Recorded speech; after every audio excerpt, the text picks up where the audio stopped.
I'm someone who has always struggled with social things my entire life. So you just send me a WhatsApp if you want to talk. I'm always ready to help you and Oh, talk to thank you. you so much. Really mean that, man, because it's really important to find people who are genuinely understanding and genuinely understanding of other people's situations. And I I don't know much about you, but I know that we can talk, and I just yeah. So yeah, I would try to do something similar. But I mean, I think I don't know. With TV, it kind of depends. I mean, there's certain shows that I watch, but then there are other certain shows that are just too visual for me.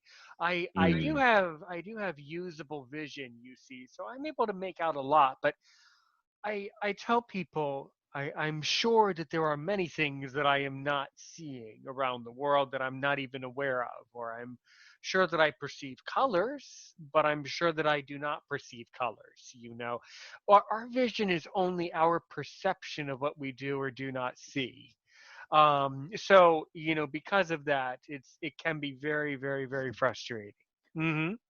oh yeah, Yeah, absolutely. yeah, yeah. Definitely. I tend to prefer Netflix, really good podcasts, things like that are more audio based. I think is better, and oftentimes better written.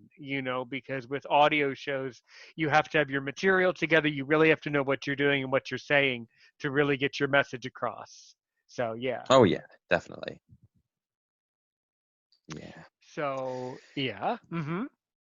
Yeah. So as I say, normally I just, go and try and join in with them, or I go into my room and listen to music and just try and ignore the feeling of resentment towards him, because at the end of the day, it is resentment towards him, and it's Right. anger, and it's the feeling of being left out.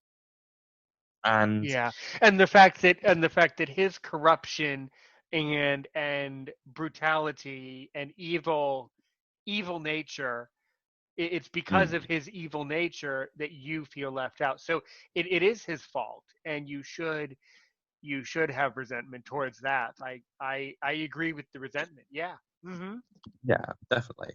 And so, but this night was different, and it's never happened before, and I'll never know what set me off, because, as I say, it's happened many times. It's never happened.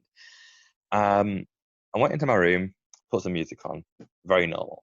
But then I got my laptop out and I wrote down my feelings, Hmm. something I should do a lot more often. But the next step, now I have regular counselling sessions with the counsellor at my college, my boarding college, obviously over the phone now due to the lockdown. But um, wrote down my feelings in a document, uh, and sent it to my counsellor. No problem. Then, on impulse, I sent it to my mum.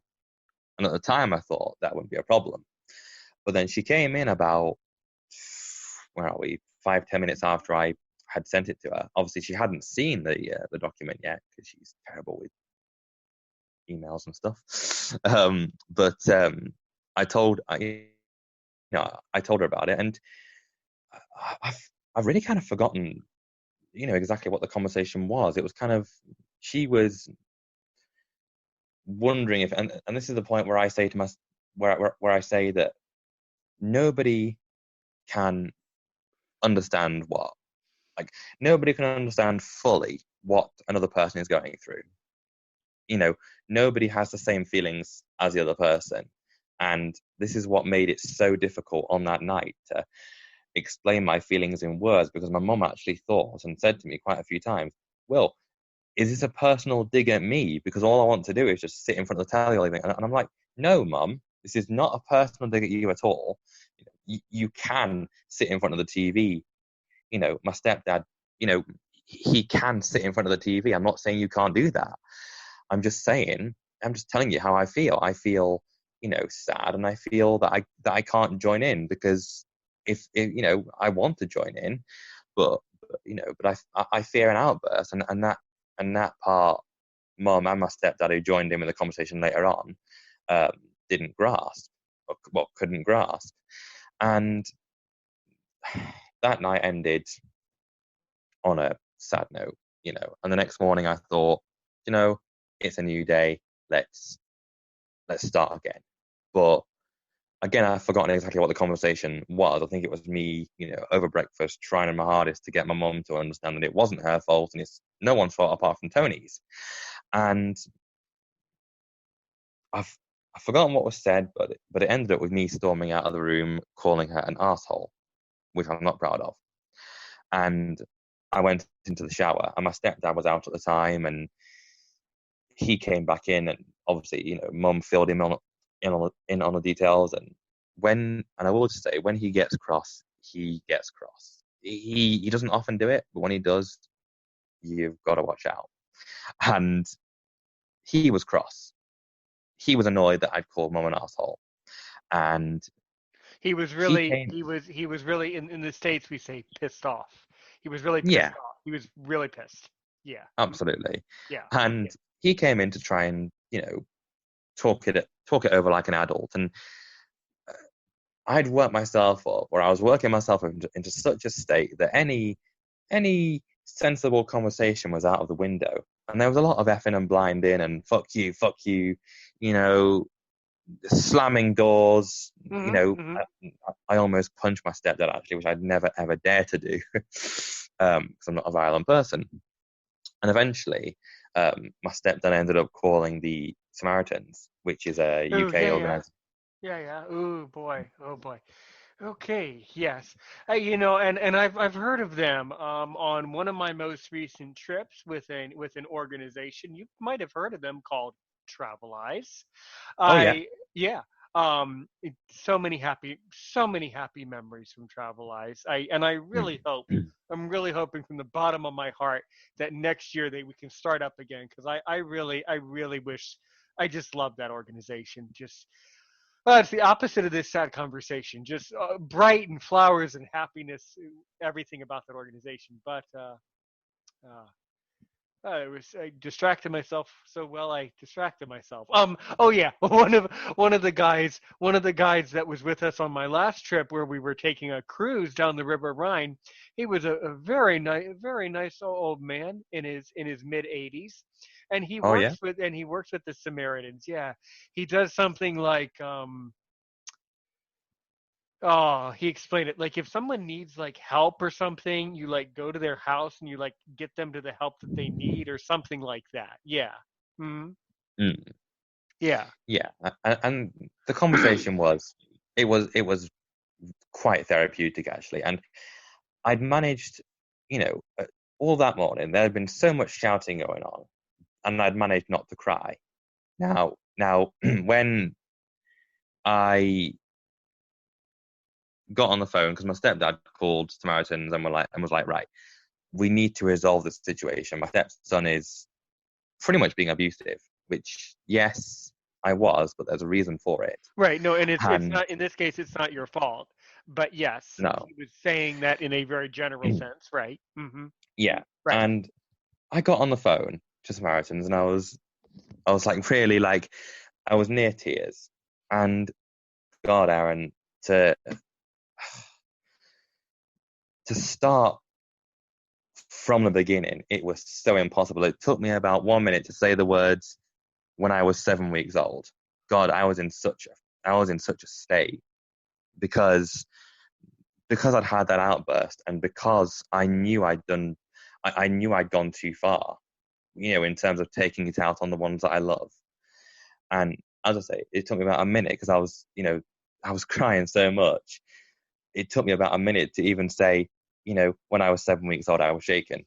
And finally, I was able to tell my story. And although Samaritans, it isn't the job of Samaritans workers to advise, it's their job to listen. It's the fact that the lady I spoke to, Catherine, she was so comforting, so reassuring, and just so calm. And it was so, as I say, it was therapeutic to speak to her, and I was able to, like I'm doing now, I was able to get my feelings out there, tell the truth, tell it like it is, and there we go. And it was nice, because after the conversation, it was all back to normal. But the reason I'm telling you about this outburst now is that's just an example. In fact, probably the worst, the worst outburst I've ever had, and probably will hopefully ever have. But that's just an example of outbursts that I have towards him. Now, But by the way, him is Tony, right? yes, it is. Okay. Yeah. Okay. We need to be a little bit more specific, because there's a stepfather, and then there's Tony, right? Okay. So Oh yeah. the outbursts, what it is the outbursts are it's Tony caused this whole mess. It's not even Oh his yeah. fault. Yeah. But yes. Uh-huh. Yeah. Right. Sorry, I'm so used to calling him. We either call him him or that evil thing or that evil bastard. That's our names for him. I see. Right. So yeah. But no, I'm telling you this because about a year passed, like I say, of me having these outbursts, and Mum was digging through some old junk in the summer of 2019, summer of last year, and she came across some old emails that she'd obviously printed out from him because he used to email her at work a lot. And in one of them, I think he'd been attempting to arrange a meeting between me and his son at the time, Jack, which obviously, Mum declined for obvious reasons. And within Next question. Did he? Strange question. Did he abuse Jack too? I don't believe so. No, Oh. I believe his two sons are sighted. Well, good for. Well, okay. That's weird. Usually, that's even odder. This is odd. This is odd, man. That's interesting. Okay. Yes. So yeah. So then so then Claire declines the meeting. For Yeah, obvious reasons. Right. Mm-hmm. yeah. And on that email are some Mm-hmm. phone numbers, and I'm going, right, give them me. I want to call him. So Right. the rest of the summer goes by, and we actually get distracted and forget about it. Well, I say forget about it, we don't, but and the time comes. It's the 5th of September, and I remember the day very well. No, it's not. Sorry, it's the 3rd of September. And The humor there was you remember it so well you mixed up the numbers. No problem. You remember it I'm perfectly. skipping ahead of myself. Skipping ahead by the days here. Okay, so 3rd of Yeah, September, 2019. All something right. did occur on the 5th, but I'll come to that in a few minutes. Oh, okay. Okay. Mm-hmm. So I get the 3rd of September is the day that I get back from a friend's house down in Hereford, UK, which is near to where my college is. I live about 96 miles away from there. And that night, actually, I've forgotten how the conversation actually started, but eventually ended up with, right, oh, do you remember those that email you read to me from Tony? Do you have those phone numbers? And it's like, yep, I do. And I got them. And I first of all ended up texting the mobile number for him that was given. Received no reply. I pretty much just said, "Hi, is this Tony Gradwell?" Just to make Okay. sure I had the right number. You actually wow, am I impressed with you? So you had the courage in your heart and soul to actually actually ring him up. Actually ring him. Right. Yeah. Really? Yeah. So Wow. I texted him. Oh, well, okay. Well, the texting is not as I impressive. initially texted him, and Okay, then still incredibly impressed by you. Okay, so you text the number that's on the email, and then what happens? Right. so after about half an hour, I get no response, and I'm going, "You can't get away with this." I'm so angry. I'm so excited to call him. Oh, and I call him, and it turns out the phone switched off. And I'm thinking, this better not be an old number. And for the next couple of days, I'm actually leaving him messages and sending him texts going, "You can't run forever. Call me back. You cannot hide." I'm really blowing up his phone with voicemails and texts. And same with his wife's, because he gives her his wife Suzanne's number as well, and that's off. And this is where the 5th of September comes in. I get back from a nice meal with some friends, and it's like, right, I've tried Suzanne, I've tried Tony's mobile. What's the home phone number? Right. So I call the home phone number, and it rings, and I'm going, oh